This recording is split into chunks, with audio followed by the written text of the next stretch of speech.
Welcome back into the All Things Mizzou podcast presented by Missouri Tigers on SI. Joey Van Zummeren, Michael Stamps here to talk about this Mizzou football team, of course, here just over a month out from that first game of the season against Central Arkansas that we're looking forward to. And as we gear up for SEC Media Days and fall camp as well and start doing position previews on the site and on the YouTube channel, thought it would be fun to do a ranking of every single position on the team and just our confidence within them and compare those lists. Michael, we were just talking about it before, but did this exercise reveal anything new to you about your thoughts about this team? It was hard, just like we said last episode, that predicting how anything revolving around this team at the moment is very challenging, and that remains the case a few days later, unsurprisingly. But when you look at these groups as a whole, you can make a case for everyone being really good. And there's also a reason or two why each group could have a fault, or especially certain that really could struggle throughout the season. So I'm excited to do this. I remember saying last episode, Joey and I always agree. And then we ended up being on, different pages for a couple of these things, or maybe it was a couple episodes ago. I have maybe a gut feeling that might happen today. So I'm curious to see what we both come up with. Yeah, I changed my list quite a few times. If anything, I would say what I learned about my feelings about this team is that I am pretty confident in a lot of groups. Even my bottom two that I have on here, I don't think these groups are going to be bad. It's just there's less certainty within them.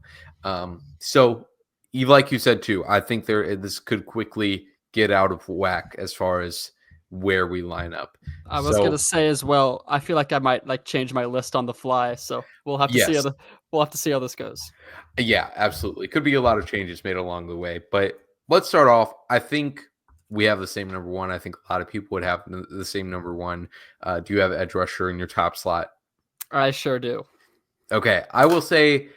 I'll talk about the edge rushers first. There doesn't need to be too much talking done about them, but as we've talked about all season, they obviously have two strong starters there in Zion Young and Damon Wilson, and they have a really strong line of three guys behind them as well. Anytime you can have Darius Smith and Nate Johnson as your two backups, who are also going to rotate in pretty frequently, that's a pretty deep group.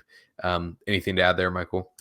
No, it's definitely the most exciting. I feel like, not that this is super relevant to this conversation or to how the team's going to do in general, but I think this might have the most NFL potential out of any of the position groups as well, which, like I said, isn't super relevant to anything that's going to pertain to this coming season. But when you look at guys like Zion Young, who you don't see pop up yet, but I certainly think he has the tools to be an NFL pass rusher, and Damon Wilson is, obviously has those tools, and Nate Johnson does as well. Darius Smith has the athleticism.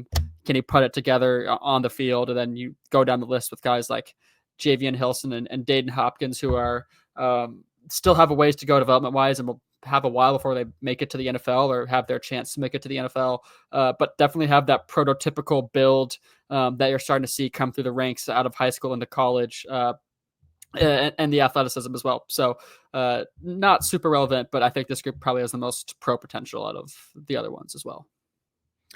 All right, on to position number two. I slightly considered putting this position at number one, but ultimately couldn't pull myself to. I have safety here. I also have safeties. Okay, because for one, I consider Dalen Carnell in this group. Yes. And so, I mean, pretty much the same goes for edge. Everything we said there of having good starters, really good depth pieces as well. And same thing of edges is having a really flexible and diverse skill set in there. But I also just think there's clear guys that are going to contribute really good things this season in Jalen Catalon as a 1-year rental. But there's also so much to build for the future. You have a really raw prospect like Santana Banner, Mose Phillips in there, as well as kind of the clear Dalen Carnell successor if he sticks around. Trajan Greco as well. Really deep, flexible group. What made you put them there? Yeah, same exact reason. It's the depth for me. I think Mose Phillips kind of gets forgotten about with some of the transfer portal additions on this team, and he's going to be. I don't know what sort of impact he's going to make this year, just because he has Carnell and Catalan and Marvin Burks, who's another guy we're probably not talking about enough at all. And it's one of those positions where I think the defensive coaching staff has never hesitated to rotate around and putting guys, regardless of experience level or things like that. It's very situational. So Mose Phillips is going to find the field. I just don't know how much. And then you go down the line: Trajan Greco, Santana Banner, even Caleb Flagg played sparingly last season. And I'm not saying he's a world beater, but he found ways to contribute at moments throughout last season, and you're gonna, I would imagine, see that to some extent. And I think another part of this is looking, like you said, beyond this year, when you're going to have likely a room of Marvin Burks, Mose Phillips, and Trajan Greco who lead the way, and then Santana Banner as well. But having that room headlined by Burks and Greco and Phillips will be exciting beyond this season. So yeah, the depth, and these guys are ready to go now too. Trajan Greco, if they didn't add some of these players, I think we'd be making a case for him to be a starter or get significant snaps, and I think that's going to be hindered a little bit. But he's an incredible player. So these guys are ready to go right now, but there's a lot of potential for the future. Absolutely. All right, I have my first position on the offense side of the ball on number 3, and this is almost solely because of one player. And this could really be interchanged with what I have at 4, but at spot 3, I have running back Ahmad Hardy carrying a lot of that. But I do think Jamal Roberts is a good change of pace, and I think we could see the 2 freshmen in that room contribute this year as well. This is the first place we disagree. Okay. I also have my first spot on the offensive side of the ball, though. I went with the wide receivers. I think when you look at the depth on the offensive side of the ball, it's probably the deepest position outside of, running backs and tight ends. But Johnson and Manning were going to be an intriguing duo, regardless of if there was another receiver brought in. I think a lot of people were kind of bracing for that to be the case, where that was 1A and 1B this year. And I think Kevin Coleman only makes that better. I feel like we've talked about our excitement for some of these other guys, like James Madison, who might not get to play, but still, I think Donovan Olagbode might contribute more than people really realize. I don't know where Xavier Lloyd fits into this room quite. I don't know where he fits, but you'd imagine he'd play like that Makai Miller-ish role where he gets a couple receptions, but he's just a good leader in that room. And then you still have guys like Sean Terry, Demarion Folk. So I don't know if they're going to play or not, but Terry is insanely fast and has the speed to definitely help on the return side of things, but could make some sort of impact if there are injuries. So I just think when you look at the depth, it's some of the best on the team. And then the trio of Coleman, Johnson, and Manning, I think I would have put this position high up anyway if they didn't add Kevin Coleman, and I think it only makes it better. I think this wide receiver room by the end of the season, if we did this again, we might have the wide receiver room in that top 3. Because if everything goes right for them, if a lot of those guys meet or exceed expectations, then it's going to be a really talented room. Yeah, you took the words right out of my mouth, and I was just going to say this does kind of seem like a little bit make or break for Manning and Johnson. I'm not saying they didn't live up to expectations last year because they had Theo and Luther Burden in front of them, so there was only so much they could do. But it kind of felt like Marquise Johnson took a step back of sorts, and Manning showed really good glimpses as well, but still feels like there's a lot of potential to be untapped there. But at the same time, Johnson, or I guess they're both juniors, so it's not like they have a ton of time left. So it does kind of seem like I don't want to say make or break. That's a little dramatic, but there's going to be an expectation for them to both to take jumps. So that, I guess, in some ways lowers the ceiling, but I think a lot of people think they're going to be good. So I'm going to stick with my placement there. Right. This is their time. And as we were talking about a few weeks ago about the deep passing game, I would say a lot of what held back Johnson for a while there last year was that not being a part of the offense. So if they're able to really get that going, then I have no doubt that Marquise can really contribute at a high level. All right. At spot number 4, I'm switching things back over to the defense, and I have the linebackers. Um, would have been even better one with Mekhi Bayer if he'd have chose to stick around. But they do have, obviously, Khalil Jacobs, Josiah Trotter, I think is going to be a great Mike. And they have Tristan Newson returning. And they have Jeremiah Beasley and Nick Rodriguez who can contribute this year and are kind of the future of the position there. And Josiah Trotter will stick around for, if he decides to, has some years of eligibility left as well. So room is in good standing for this year and for years to come. Yeah, I love this pick. I also put the linebackers here. My wide receiver pick, linebackers for this one, and then my number 5 one, honestly, are all interchangeable. And I have the feeling that's going to be the same case for you.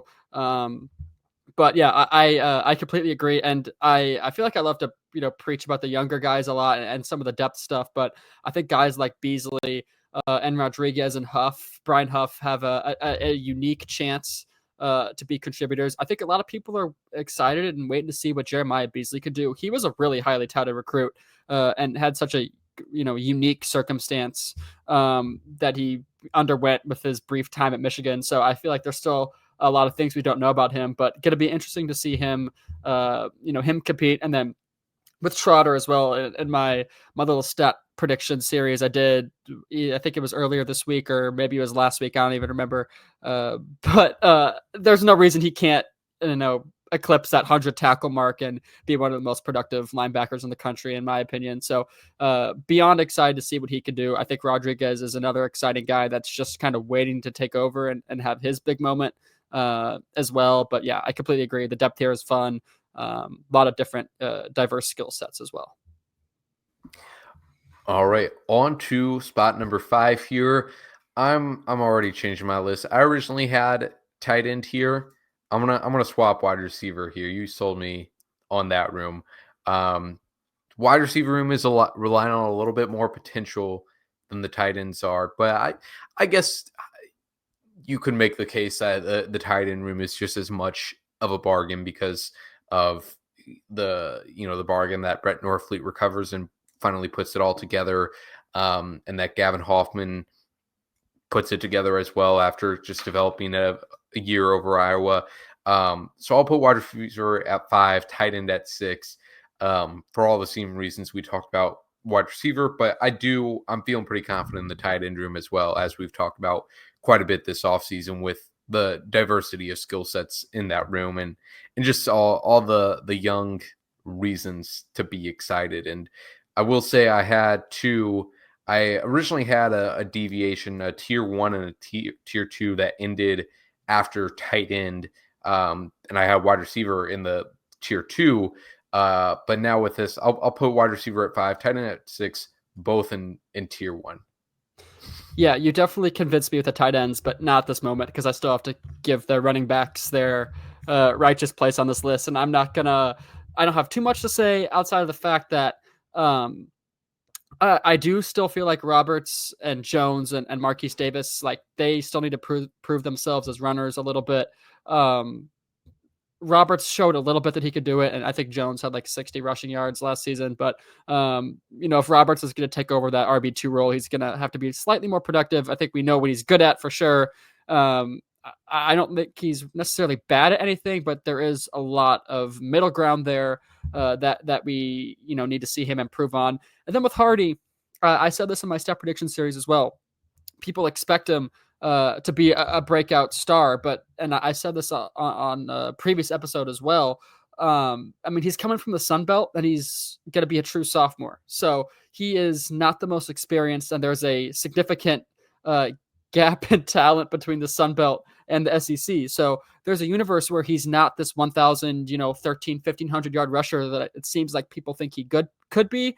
So for that reason, I bumped them down a little bit, but obviously the sky's the limit and the ceiling is so high for Hardy. And Marquise Davis as well is a guy I've raved about, and I've made my claim that I think he can potentially earn the RB2 spot by the end of the season. That wouldn't completely shock me. But I think there are a lot of questions, so that's why I have them below the wide receivers. And I went back and forth making my list between 5 and 6 specifically with them and the linebackers, but because of some of the experience in the linebacker room, I'm gonna give them the edge.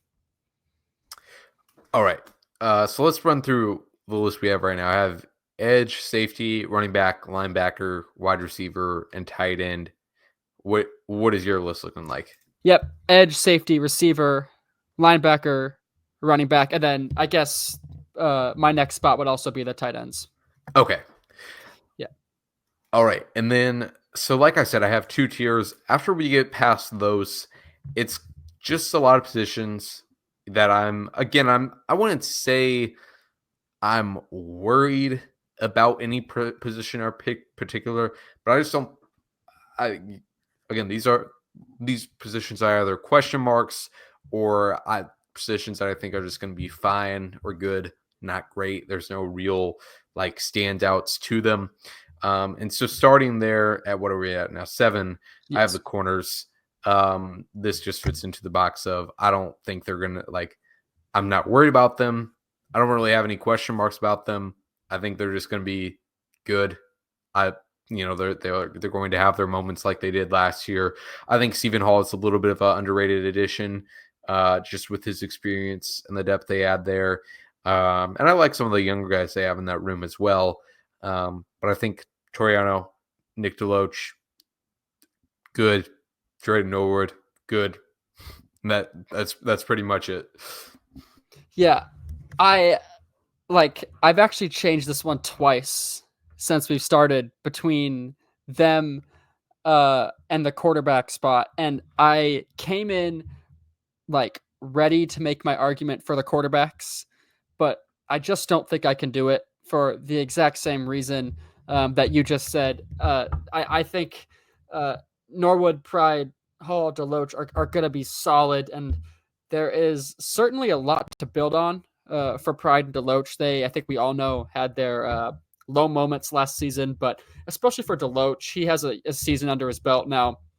I'd expect him to be much better. Same thing with Pride as well. I mean, there were some glaring errors that they both made throughout the season, but those are errors that are easily correctable, I feel like. So I'm not too overly worried. I don't really know what to expect with Stephen Hall, if I'm being perfectly honest. I'll leave that at that. I don't know how good he's going to be or how good he's not going to be, but I think he's a fun player. Certainly a path to him being a contributor. And then going down a little bit more into the depth, you have Cam Keys and Shamar McNeil, both guys who I don't think either of us expect to be major contributors, but we'll probably see the field at some point. So same reason you said, they're going to be solid. Deloach and Pride definitely need to be better. Like I said, there was some big errors that they made last season, but coverage-wise and penalty-wise, those are things that are so easily correctable that I don't think there's going to be any issues doing so. All right, and then I do have the quarterbacks to the next spot, and I just moved them above a position I had here originally, but the more I think about it, I do think the floor for the quarterback position is pretty solid. Certainly, anytime you have a first-time starter, there's going to be questions of them adjusting to that. But I do think it is worth mentioning that, I mean, these guys are redshirt juniors at the very least. They're not throwing a freshman or even a redshirt freshman out there. Bo has plenty of playing time under his belt for a guy that has never started more than one. Yeah, it doesn't have any actual starts to his name, even though he filled in for Drew against Wisconsin last year. I think the floor is pretty low for either Bo or Sam. Is that kind of your reasoning too? Yeah, I mean, I think you can make the argument that Bo Pribula is at the same time like the biggest question mark on this team. Not that he's a bad player, but it's such a huge responsibility, and it's one that he's yet to take on. And he has so many weapons around him, and he certainly has the tools to be great, but gonna have to put those pieces together. But yeah, I mean, kind of what we said for the corners, like Horn and Pribula are gonna be good, and whoever doesn't start, like that quarterback is still a good quarterback. Like as we're assuming that Pribula is going to be the starter, and I think at this point that's probably the assumption. Sam Horn is still a good quarterback, even with his injuries and winning the battle, losing the battle, and not playing much. He is still a good quarterback and could probably go start for a Power 5 team. So Same reasoning. I just think Prbula, the lack of experience is what bumps them down a level for me. So yeah, I mean, I think my reasoning for wanting to have put them above the corners on my list was the ceiling for Prbula, and I don't know if Matt Zollers plays into this equation at all, but he is there, and I think he has a high ceiling as well. So I kind of tried to factor that in a little bit. But the unknowns there are just too much for me, so I had to bump him down a level. Yeah, and like we said for the wide receivers, if like this could very well be if we did this at the end of the season, they could very well be at the very top. So there's obviously question marks and trepidation that we have to consider here, but high, solid floor, pretty high ceiling. And so this would make a lot of coaches very unhappy to have a team where we have the two trenches in the bottom of the position groups. And so I have defensive line at number 1, 2, 3, 4, 5, 6, 7, 8, 9, 10. Yeah, it's 10, position 10. And so obviously offensive line at the bottom. Is that what you have here? It's actually not. Okay. Yeah. Let me hear your case for the offensive line. Is there that much of I a difference? No, it's super close, and maybe I'm just trying to be different, but I think the top end of the offensive line is better than the top end of the defensive line. With Green, Tollison, and Tross. Those are three likely NFL players. I don't know about Tross, but I mean, we know the hype that Caden Green's getting, and he still has some things to build on. So I want to make that very clear. He's not a perfect, super polished player yet, but I think the expectation is that's the type of season he's going to have. Trost is a veteran and is a relatively mistake free guy. And when I was weighing the two, I mean, obviously on the offensive line, it's left tackle and right guard that we aren't all that certain about. And weighing the guys, Johnny Williams, Javen Richardson, Jalen Early, Dominic Gaitis, and then the depth at the defensive tackle spot is Sterling Webb, Braylon Henderson, Jalen Marshall, Marquise Graciel, Sam Williams. I just I don't know if I have a rationale behind it, but I feel like the depth of the offensive line is more ready to go than the depth of defensive line. I mean, Braylon Henderson was a semi-contributor, enough of a contributor for Ohio, but there's a big talent jump there, and we've beat it over everyone's head that Jalen Marshall and Marquise Gracie will have to get better this season, and that it could happen. But I think even at their best, those are probably rotational players.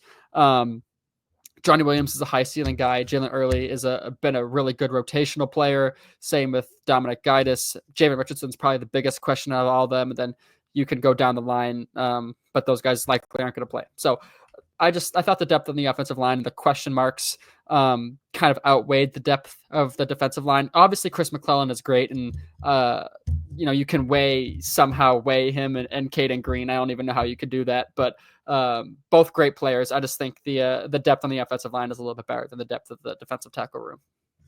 That's actually, yeah, you sold me on that. Just with Tollison and Green alone, really. I mean, those guys, I think, will both hear their name called in the first 3 rounds of the NFL draft. I think you could make the case for the two of them being the best players on this team overall. So especially if Connor is able to recover, and like you said, Caden makes that jump. And even though, yeah, I mean, it's just, I don't know where you get the big confidence for the defensive line other than McClellan. I certainly think there's some, guys with potential on that group. They really need to hope Marquise Graciel makes the jump that they think he can, have thought he could for the past few years. And Al Davis mentioned that in spring practices of wanting Marquise to become every down player by being able to develop his pass rushing arsenal. So, and really, I think with the defensive line, I think they have enough players to be able to run as deep as a rotation as they did last year. And being able to run that rotation is valuable for flexibility and being able to keep guys fresh. But it's not like it was like, just because you have that deep of a group doesn't mean it's like some standout room. So I mean, definitely for both these groups, there's questions. Can't disregard the three other positions along the offensive line for sure. But I can definitely get on board pretty much solely with Caden Green and Connor Tolson. Yeah, I want to make another thing clear. I think the offensive line. This might sound hyper negative, but I think the offensive line has the larger chance to be like the biggest detriment to this team compared to the defensive tackles. So want to keep that in mind. Not that my excitement for players matters about this football team at all, but I get more excited when I hear about Johnny Williams and especially Jalen Early. Like I feel like another guy that's not getting talked about a lot that could start.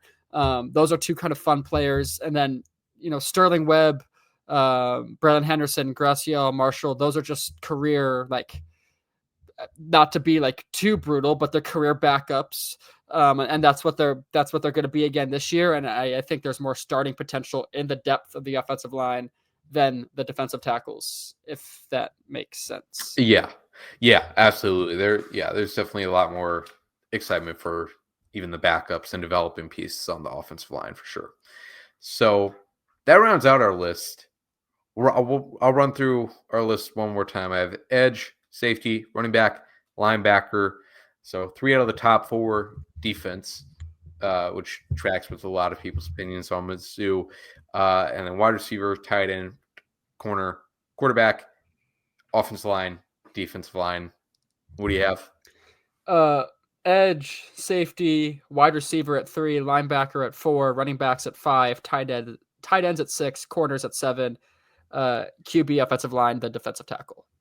So we really have, obviously there's a little bit of shakeup from here to there, but they're all in a pretty close range to each other. So overall, I think the fun thing to think about with this is just how much will this change throughout the season. I would say, again, quarterback, wide receiver definitely stick out as groups that could change with. And then offensive line could be a surprise maybe. I don't really see what big surprise could come with the defensive line per se. But other than that, again, just the main takeaway from this being, yes, this team is built on some solid foundation, I would say. Any other life lessons to take away from this exercise, Michael? No, I'm just looking at my list and I'm fine with it. I'm actually fine with it. I think yours is fine too, but I like what I have. The last thought I have is that I look at, my top 4 with the edges, safeties, receivers, and linebackers. Which of those groups has the most chance to fall down my list is probably the receivers. We kind of talked about it. I think I'm banking on some breakouts there, but we both talked highly of the edges, safeties, and linebackers, and the common theme is depth, experience, and consistency. And I think none of those things are going to be an issue for any of those guys in those rooms this season. So it's pretty safe to say that those are by far 3 of like the 4 or 5 best position groups, and maybe they're going to be the most reliable ones on this team. I feel like that would be a pretty safe claim to make. Just a minimal amount of questions, a lot of experience. Even with the receivers, you had the running backs high. Like the point I kind of made, like there's a universe where Hardy and Davis and Roberts and Jones, don't reach their full potential or don't have the seasons that everyone expects them to have right away. So I think the edges, safeties, and linebackers are definitely the most consistent and will probably be the most reliable for this team this season. Right, and I think those are going to be especially important early on in the season, kind of what you hit on there of just when this team is trying to find its footing. Even a guy that's new to the team like Jalen Catalon, but as we've made jokes about him previously, has been around the block, and to have Dalen Carnell in that group, Josiah Trotter there as well, and Zion Young and Damon Wilson leading that edge group, you have some stuff you can lean on there. So pretty much, again, this just revealed, as we've been talking about this team all season, it's an exciting team because it's an unpredictable one. Could end up with a quarterback and wide receiver group that is really elite and productive. But if they don't, then obviously might not be too exciting of a season, or at least a little bit of a drop off from the last 2 years. But excited to see how it all plays out. So we appreciate you tuning in to this episode of the All Things Mizzou podcast, and hope you do the same for the rest of our coverage over at Missouri Tigers on SI.